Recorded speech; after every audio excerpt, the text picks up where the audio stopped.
Thank you, Shrewsbury Public Library, for inviting us. We are from SpeakOut Boston. SpeakOut Boston is the oldest LGBT Speakers Bureau in the area. Started in 1972 as the Gay Speakers Bureau.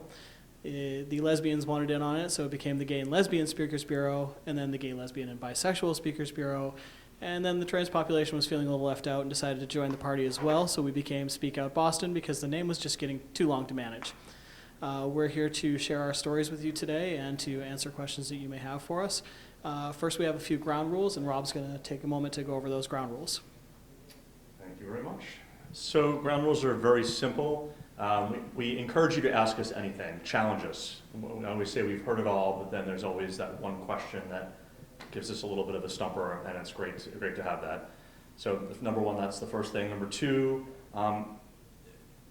we only speak for our own perspective, so I'm only speaking as a gay man. So I'm not speaking for every gay man within the community, your perspective as well as a trans man, so that's our perspective, so keep that in mind too. And I'm forgetting the third one. Oh yes, thank you. Please, thanks for the, please be respectful of the questions that you ask. Nothing typically offends us, but we ask to respect each other with your questions and us as well. So we're going to share a brief story of us for you, maybe to help elicit some questions. And I'm going second. I got the shorter end of the straw. You drew the lucky straw. Exactly. So we're in a library. I'll start this off right. Once upon a time, that's the way it starts, right? Once upon a time in a land far, far away, South Carolina, there was a baby born. The doctor held up the baby and said, "Congratulations, it's a girl." We all make mistakes. When I was about 4 years old, my mother got homesick. She was born in Swampscott, Massachusetts, and she decided to move my family back here to be close to her parents and just close to family, close to home again. My brother was about a year old at the time, and it was great. The neighborhood we moved into was like a neighborhood that time forgot. Salem Willows, if anyone's been there, it's a cute little neighborhood. And all the other kids that were my age in the neighborhood were boys too, and it was perfect. We played in the tide pools, and we climbed trees. We hopped over fences that we shouldn't have been hopping over. We had water balloon fights in people's yards. It was idyllic, really, until I was about 7 years old. And we were running through someone's yard, probably shouldn't have been running through, and we climbed a fence. And I'm talking a little, short, 4-foot little chain link fence, not an 8-foot stockade fence. And as I was swinging my leg over the top, I slipped, and the fence went right up between my legs.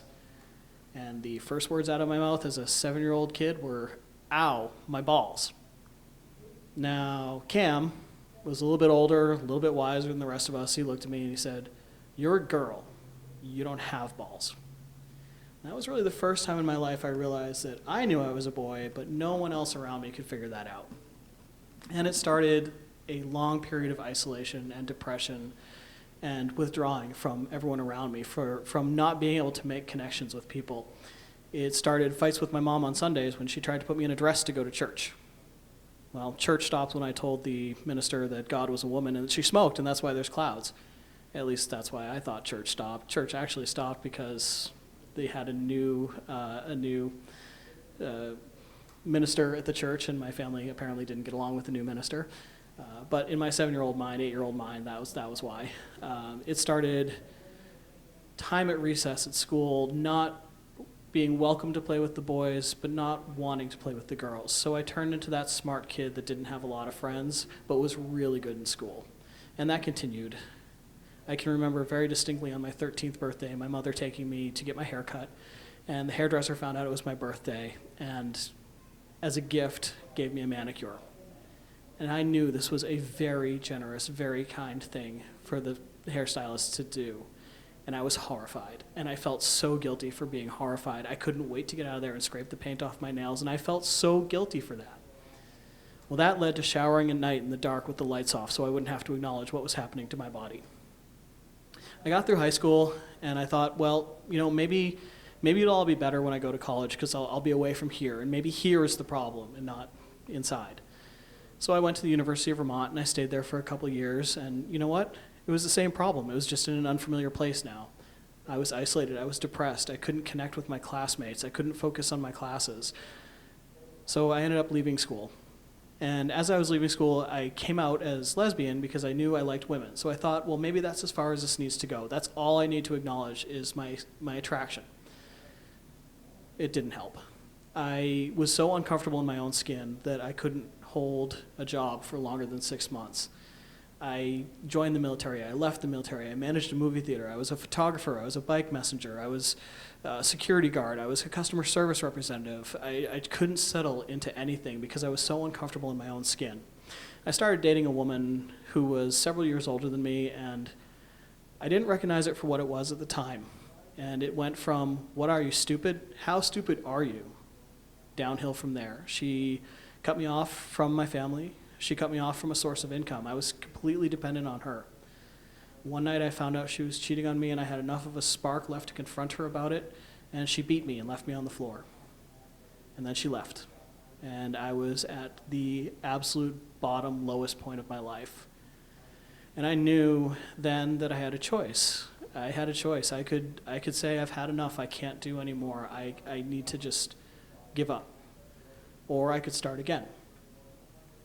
But if I started again, I didn't have the energy to start hiding who I was all over again. I had to start over as my authentic self. So I got back in touch with my mother, and I came out to her, and she said, come home and live here for a while, get yourself back together, we'll get through this. And she was great.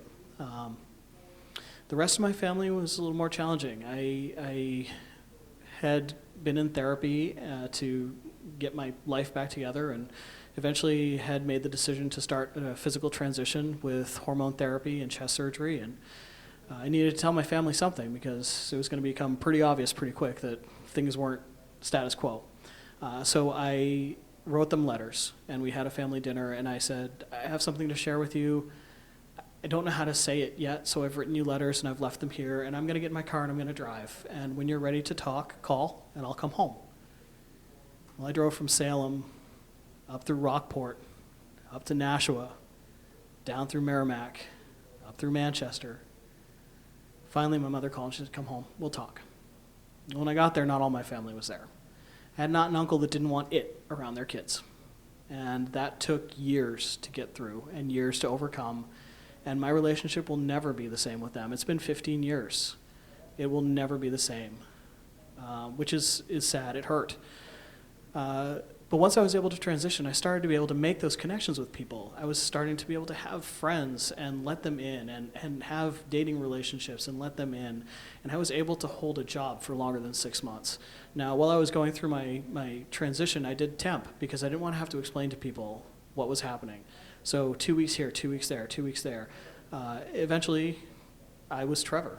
And that's all the people around me ever knew me as, was Trevor. And I was able to start working in the biotech industry, which led to the job that I have now. It's with a different company now, but I work in a place where I'm a valued member of the company, and my input as a transgender man is valued. I've helped the company with their benefits plans, with their transgender resource, with the global design standards, with bringing in gender-neutral bathrooms into spaces. I've been able to, with the support of the company, go to Washington, D.C. and lobby for the Equality Act with my chief financial officer and our government affairs department at my side. I married a wonderful woman, and we have our first child on the way. And had I not been able to come out and be my authentic self, I wouldn't be here today. So that's my story. Thank you. So my story begins back in the 80s. So I grew up in Philadelphia.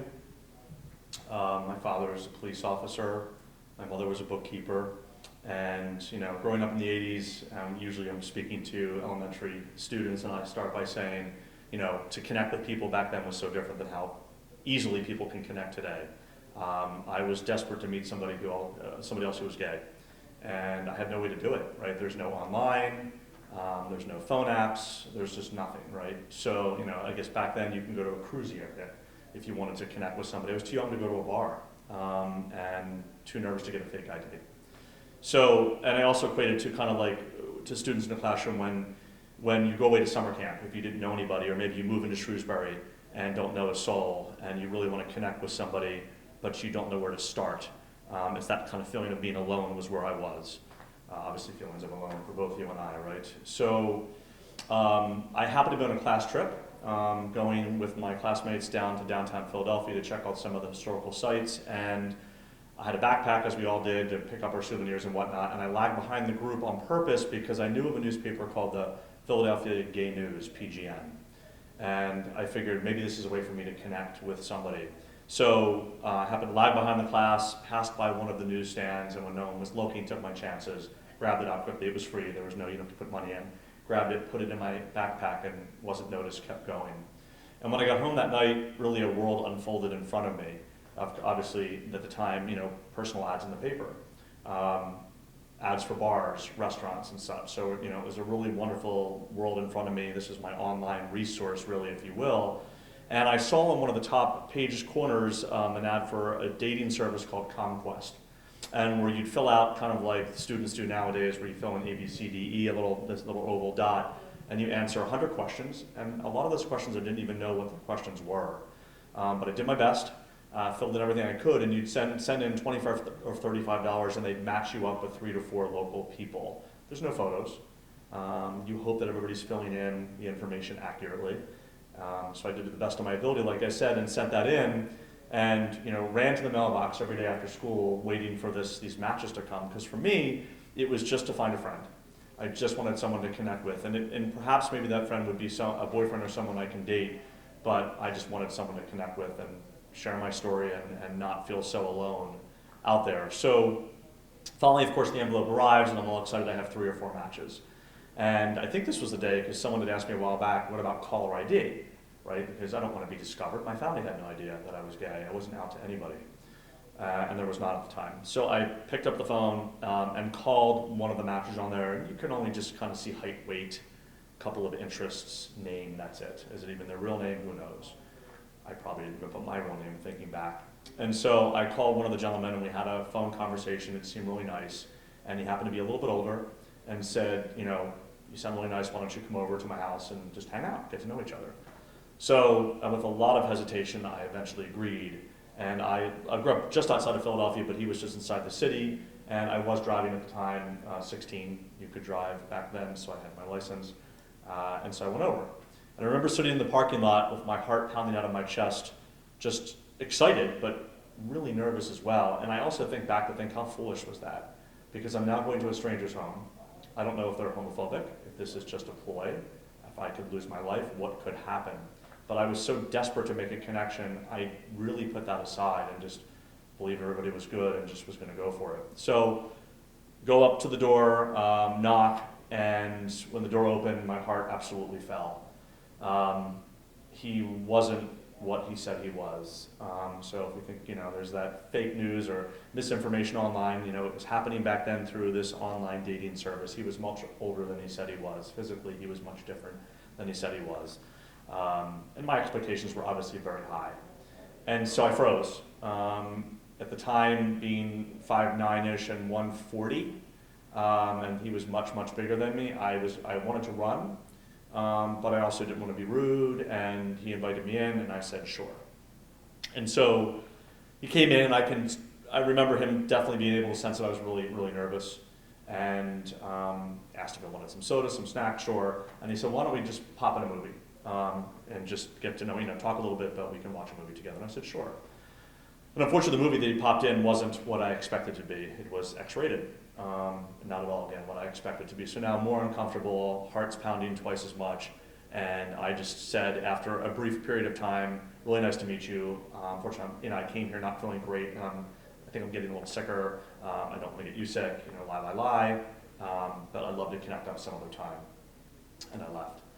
And so when I got back down in the car, of course, I broke into tears. Not usually an overly emotional person, at least at that age.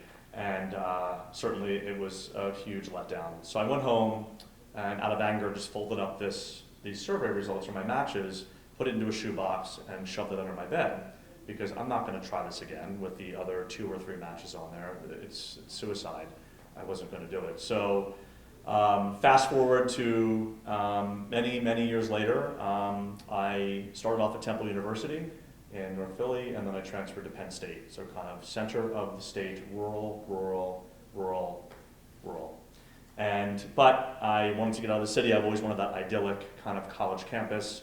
And I thought, maybe I can go up here and connect with some folks and find within the community there someone to connect with. They did have an LGBT organization at the time, but I was too afraid to even go to meet folks there because I was in a fraternity. So I thought, well, this is the worst thing I want anyone to see me is going in and out of this building at this certain time thinking, I don't know why, I thought people would be behind the bushes watching me go in and I would be outed, right? So never even did that. So now I'm talking to my mom and she's, I'm telling about a recent bad grade I got on the test. And she can tell I was upset. And she said, I know what you're going through. And I said, well, Mom, with all due respect, you never went to college. I said, so I'm not sure you know exactly the struggles I'm going through with grades, because I left Temple doing very well, went to Penn State, and my grades were not horrendous looking back. It was probably a C, but to me that was devastating at the time. Thought my future career was over. So I said, again, I don't, and she says, well, I know what you're going through. And it just was odd to hear her say that. So of course I pressed on and said, again, Mom, I don't know what you mean. What are you saying? And I don't think I knew initially, but then as we kind of went back and forth and then there was silence, I thought, oh, something's up here. And I said, what are you saying? And then she whispered, about your lifestyle. So she was translating, obviously, my frustration with classes into a bigger frustration, of course, of what I was going through. And they say mothers always know.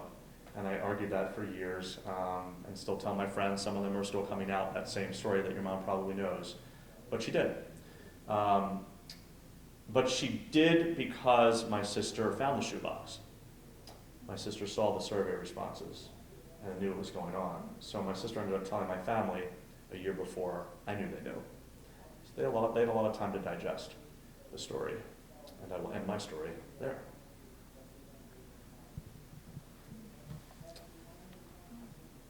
So now we typically open it up for questions, and as Rob said earlier, the rules are ask us anything. We'll do our best to answer. One thing I want to bring up is this year is very important for LGBT community. It's the 50th anniversary of the Stonewall Riots, so I want to talk a little bit, since we have some time tonight, to talk about what Stonewall was and what it means to our community. And the Stonewall Inn was a place in New York where LGBT people could go to socialize and to drink. And at the time, a lot of the places down there were frequently raided by the police, and you could be arrested as a trans person if I was there at the time and I was not wearing at least one piece of female clothing. I could be arrested just for being trans. So the Stonewall Inn was a mafia-owned facility, and they usually were tipped off to the police raids before they happened. But this particular night, something happened. They didn't get the tip off. The police raided the inn, and it boiled over. There was a tipping point as they were bringing patrons and bartenders out in handcuffs. There were punches thrown, and then there were bricks thrown and rocks thrown, and the community gathered. And it was widely attributed to a black trans woman, a trans woman from Puerto Rico, and a biracial lesbian who was one of the world's first drag king performers, or New York's finest drag king performers, who started the Stonewall Riots, June 28th, 29th through July 1st, I believe, in New York City. Oh, that was the start of the gay civil rights movement. Why isn't anybody doing anything? Why aren't you fighting back? And a year later, they held the Christopher Street March, which was to mark the anniversary of the Stonewall Riots. And that has evolved into what we know today as Pride and the Pride festivals. And it's changed quite a bit, but the message is the same. We're still fighting for equal rights on so many fronts. You saw it here in Massachusetts last year with the Yes on 3 question on the ballot regarding equal access for transgender people in public spaces. And a lot of people think that's a bathroom bill. That's not a bathroom bill. A public space is this library. If that Yes on 3 had been overturned, you could have looked at me and said, you're not welcome in this library because you're transgender. And that would have been perfectly legal. So it's amazing to think in 2019 we are still fighting for equal rights on so many fronts, including the LGBT front. But by hosting events like this, by having us here to speak and hearing our stories, you are helping us with that fight. So thank you again to the Shrewsbury Public Library for having us here. So now, question time. That's a great Stonewall history. Do you know any Stonewall survivors? I know Martha Jackson has passed, so I don't personally. We had a gentleman in my office about 2 weeks ago who moved to New York about a month after the Stonewall riots, and he is very involved with the LGBT Aging Project down there, making sure that there is still a community of care for LGBT seniors and making sure that the stories are not disappearing. His message overwhelmingly was how often the LGBT community has come together to take care of our LGBT family members, how when our birth families have turned their backs on us, the LGBT families that we choose have been there to pick us up, and that's through Stonewall, through the AIDS crisis, and it goes on and on and on. It was really impressive to hear his story and hear him talking about the culture in New York right after those events. I know 2 Stonewall survivors, and they're in quite demand this month, as you might have guessed. One of them spoke on Saturday in Hyannis, so that's why I was curious. Quick question to Trevor, and then I have a question for Rob as well, because I don't want him to feel left out. And I get this periodically. If you could take the pill and it would go away, would you?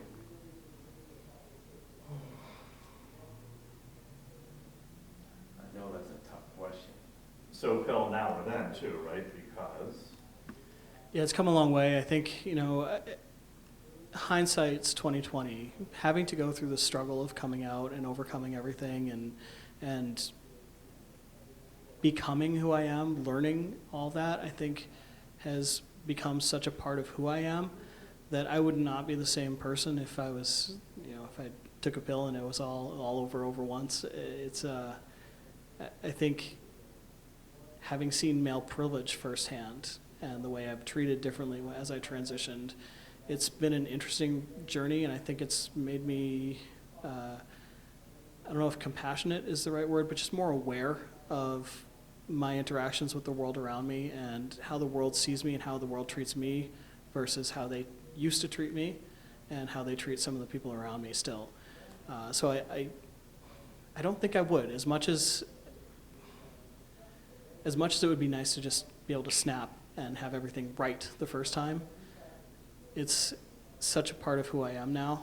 It's important that I think I can be here and share the message for people who do struggle to go through it. I think back to '89. I had an internship with Disney, and Disney has a very welcoming, large gay population that works for the company, and then certainly just as large and pretty outspoken back in the '80s. So I went down there for the summer on an internship when I was at Temple, and my boss was gay. So we bonded very quickly, and he welcomed me with all his friends. So a year later, I now go to visit them in LA, and we're driving to one of the Six Flags out there, I forget the name of it. And I actually asked them that question. Now these gentlemen were all about 10 years older than me. I'm just coming out. I'm excited to go to gay bars. I'm excited to meet my next boyfriend and meet somebody. And for me, it was all new and exciting because I can finally date, and I was out of college at that point, or close enough, feeling comfortable to start my life outside of, again, rural Pennsylvania. And I asked the 3 gentlemen in the car that, and again, 10 years older, and all 3 of them said they'd take the pill. And I said I would not. Because again, to me, it was new and exciting. To them, they were frustrated. They were afraid of being, there's a lot more things they've learned over that 10 years, and they were still a lot of frustrations. Now, I've lost touch with all of them, but I'd love to go back and say to them, would you take that pill now? I think there's one on Facebook I can find easily. Probably doesn't remember the question, but it's a great question. I would not as well, for exactly the same reasons you said. This is who I am, this is part of me, and so. 15 years ago, I might have. Yeah, so I wouldn't take it, for the record. So, back to your story about the shoebox. Would you have preferred that your sister had not found the shoebox under the bed and outed you and potentially have done that on your own, or did you find that as a semi-positive development? Yeah, wonderful question. Because my family was very accepting of me. They had a year to digest it before I knew they knew. I don't think I would change it at this point. My dad certainly was the hardest to digest the news, because I'm not going to carry the family name on. I have a sister, so it's up to me to carry our name on. And, you know, old school Italian police officer, Catholic, Philadelphia, added up. So he had a little bit of a harder time, and I think men do, thinking about what is my son doing, and kind of they can't get beyond some of that sometimes. Now he's great. And he was soon after, but he took the longest, so my sister said to me after I said, how is everyone doing? All the women in my family were wonderful. So no, I don't think I'd change it, because it made it easier for me. Had they been really resistant and unaccepting, I would have flipped out on her, because, hey, let me do this on my terms, my time. But because they were overall great, I was okay with it. So. Cool. Trevor, I have a question for you. What would your advice be to parents whose child, maybe 4 or 5 years old, comes and says, I'm not a boy or I'm not a girl? What tips would you have for them? How would they navigate this? That's a great question. I'm going to repeat it in case the sound didn't pick it up. It was, if you have a child that's maybe 4 or 5 and comes to their parents and says, I'm not a boy or I'm not a girl, what advice would you give the parents? You know, I think in the end, we want our kids to be happy, healthy little people and good citizens. And they're kids, and it might be a phase, it might not be a phase. Just let them be a little kid. Let them be a happy little kid. You know, are they healthy? Are they getting enough to eat? Are they doing their schoolwork? Do they have friends? Then I wouldn't worry too much about the gender side of it. And I know that's not an easy thing for parents to do. I think especially you see it with a lot of the dads who just, you know, they have this vision of who their child is, and you know, maybe the day they were born they had the nursery all decked out in blue or all decked out in pink, and they were ready, and this was the life path that this child is going to take. And you know, we all have our independence, and as little kids grow up, they're going to do their own thing, and you can be there for them and support them as they go through that. I think reaching out for resources, you know, coming to your local library and looking for the resource section, talking to your pediatrician as long as they are willing to have that conversation, and just keeping an open mind, not shutting it down. Don't try to shame them or deny them. Just let them be a happy little person. And as they reach puberty, would there be physical manifestations, and would that help? That can be tough, and usually if the conversation is starting when they're that young, and it's a persistent, consistent assertion that they are not the gender that they were assigned at birth, you usually have a team of specialists that you can work with. In that case, you've got counselors, you've got pediatric endocrinologists. Children's Hospital has a wonderful endocrinologist, Dr. Norman Spack, who works with pediatric trans patients. The Fenway Health program in Boston has great resources for LGBT youth. The resources are out there. I think the big thing, and you know, had I been able to say when I was 10, 12, 13 years old as I was starting puberty, hey, wait, this is not the right one. I'm not going the right way here. I would have really wanted my parents to allow me to go on hormone blockers that would just put a pause button on puberty until I could get my head straight and say, yes, I am absolutely a boy. This is the right way to go. You know, it doesn't have a permanent effect. It just puts pause. So the hormone blockers allow that time to really evaluate and develop as a person before making the decision one way or another. And I think that's an important option that parents have now that, you know, when I was growing up, it's like you were talking about earlier, there was no Google, there was no Yahoo, there was no email. I think we didn't have a home computer. I got my first computer when I was in college, so connection and knowledge was not easily accessed. If you didn't know what trans was, you didn't know. So I think the resources and the accessibility today are much different than they were when I was growing up.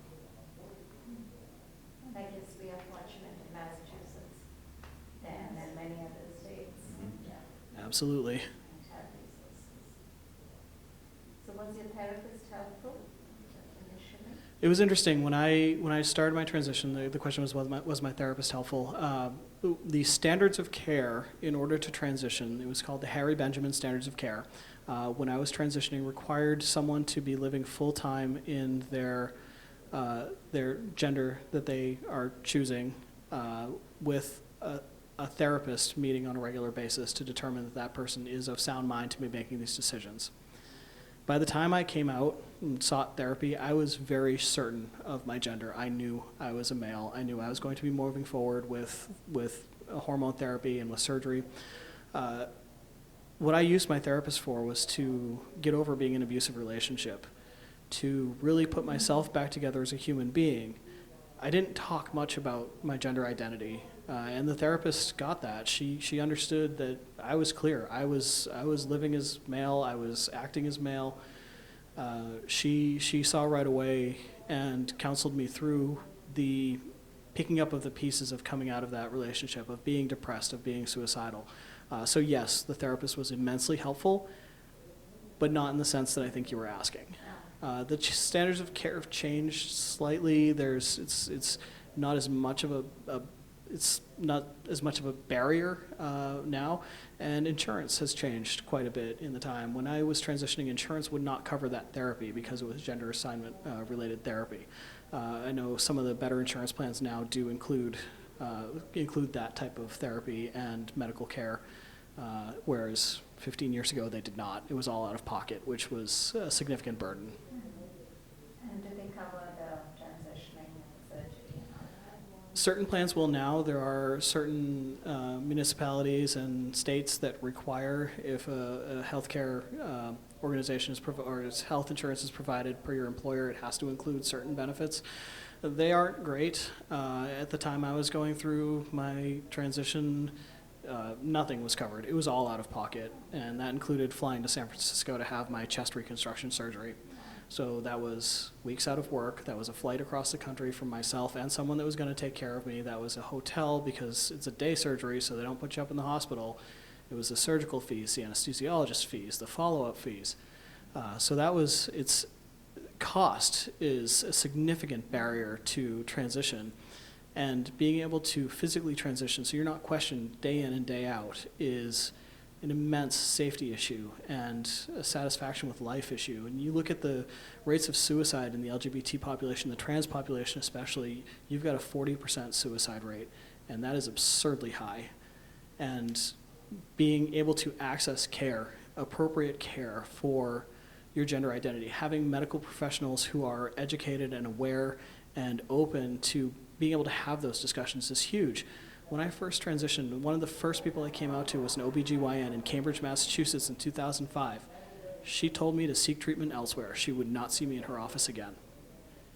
It's disgusting. It's gross. It's you find out another piece of who I am. I thought that this was a safe environment to come out because I've been a patient there for a long time. I don't know what she thought would magically change overnight. You know, the body parts were still there. They still needed to be cared for, but now all of a sudden I didn't have access to someone that I trusted to do that.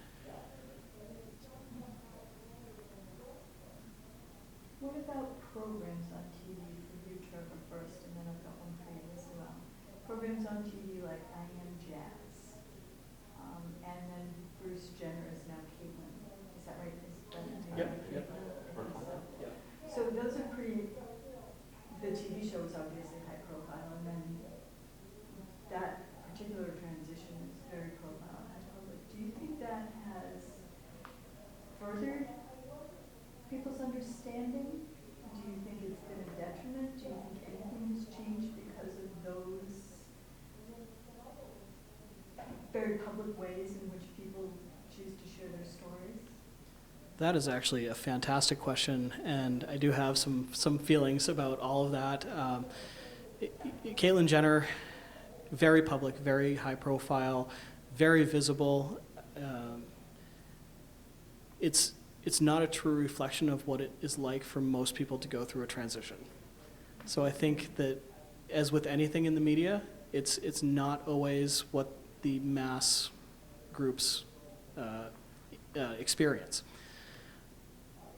With that said, any representation in the media, anytime you can look at someone in the media and say, I see myself in this person, and this person is out there and they're succeeding, that's positive. I don't love Chaz Bono, but he's a trans man who's out there in the media.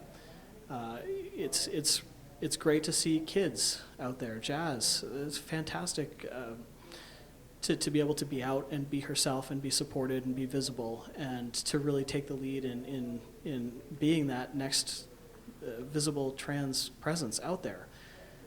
I look personally more to folks like Chris Moser, who's the first transgender member of Team USA on the duathlon and triathlon teams, and see what he's done. Harrison Brown, women's hockey league player who just transitioned to male and is retired from the professional women's league. I tend to look at the quiet celebrities more than the showy, flashy, I'm out there celebrities, but that's my own personal draw. It's a fine line because all we want is to be able to transition and live in society as ourselves and not have all the attention on us and not have to worry about going to the bathroom and not have to worry about, am I safe walking down the street here? But at the same time, unless you have people stand up and say, hey, I'm trans and it's okay, then you don't have that dialogue with everyone else of how to just be accepted in that space. And I went back and forth a long time before I decided to come out at work and to come out and speak out as a trans man, because if you looked at me walking down the street, there would be no question in your mind I'm male. There would never be, I would never have to come out to anyone. And people ask, why did you come out? And it's precisely because of that, because I pass so easily and so well that no one questions it, that people need to understand that there are so many of us around you and you take it for granted and you tell gay jokes in our presence and you tell trans jokes in our presence and you don't even know who around you is being hurt by what you're saying. So I think, is Caitlyn Jenner my favorite person on the planet? No. Is the way that she came out so publicly in the media like that and her version of transitioning what I experienced? No. But she did it and she was visible about it and she is owning herself, and that I have to respect.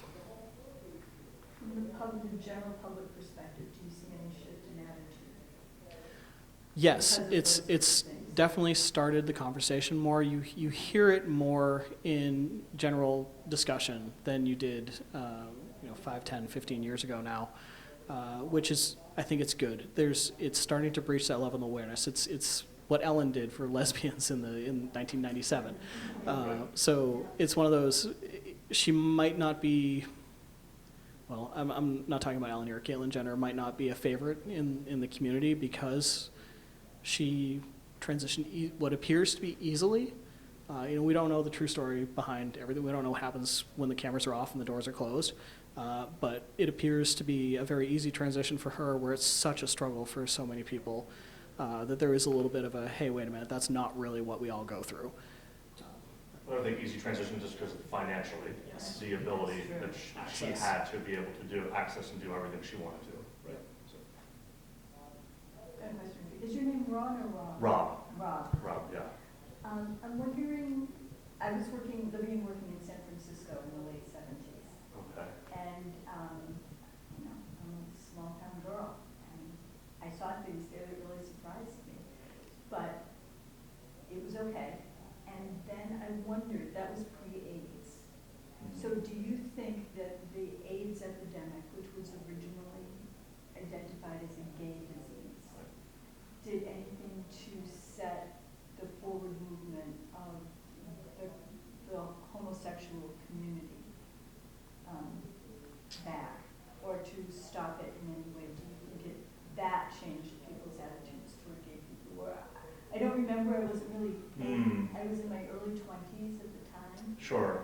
I was sort of befuddled and.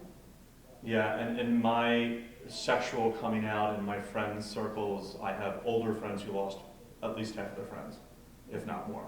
I did not lose anyone. because most of my friends we had known about it before we were sexually active. So I wasn't a huge part of the kind of the AIDS movement, so to speak, because timing-wise for me, where I was. But I also know that friends that were made them more active and more fierce to fight, because I think that did set back kind of this gay disease and looking at us like these villains and creatures of, what are we doing in the shadows at night? And my friends that are a bit older than me, yes, they bonded together more to fight against kind of the administration views of the Reagan administration, and AIDS Action, and the other organizations that became even, developed and then became more outspoken. That's where I donated most of my money to in the late 80s and 90s. And they're still around, but I think a little less visible because other organizations have popped up for other causes. But I think it certainly has. But I can't speak from my personal perspective, unfortunately, around that. No, but I was just wondering if you had a sort of general idea of if public opinion shifted at all, or did, I know that homosexuality, when it was first as visible as it became, was not well received. I do remember that. Sure. People were queer and they were fags and all sorts of very unfortunate, very unkind things. So I just wondered if that set the move, if that whole epidemic set the movement back at all. Or Actually, I have a comment on that. You're still seeing the results of that today, setting the LGBT population back. And you see that in the Red Cross and the FDA guidelines for blood donation and sperm donation. And it's still restrictive for gay men who have sex with men, to donate blood, and they are not able to donate sperm at sperm banks. Despite all the advances in screening technologies, despite the statistics around the same issues in straight populations, it's still a fight that's happening today. So it is something that set the community back. There's an all-out ban on accepting blood from transgender people now. It just went into effect last week.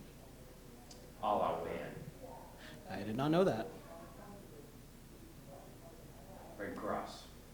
From the Red Cross. The Red Cross has to abide by the FDA regulations, so that is coming from the FDA. That comes down from the top, and it's absurd.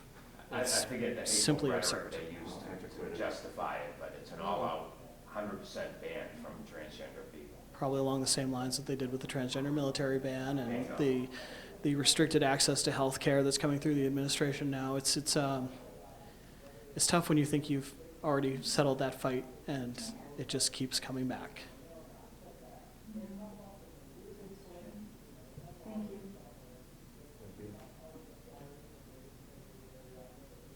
I think we're coming up on an hour here, so we'll ask any final questions. All right. Thank you again for having us out. Thank you, yes, very much. Thank you very much for coming. It was Thank you very, for having us. very helpful.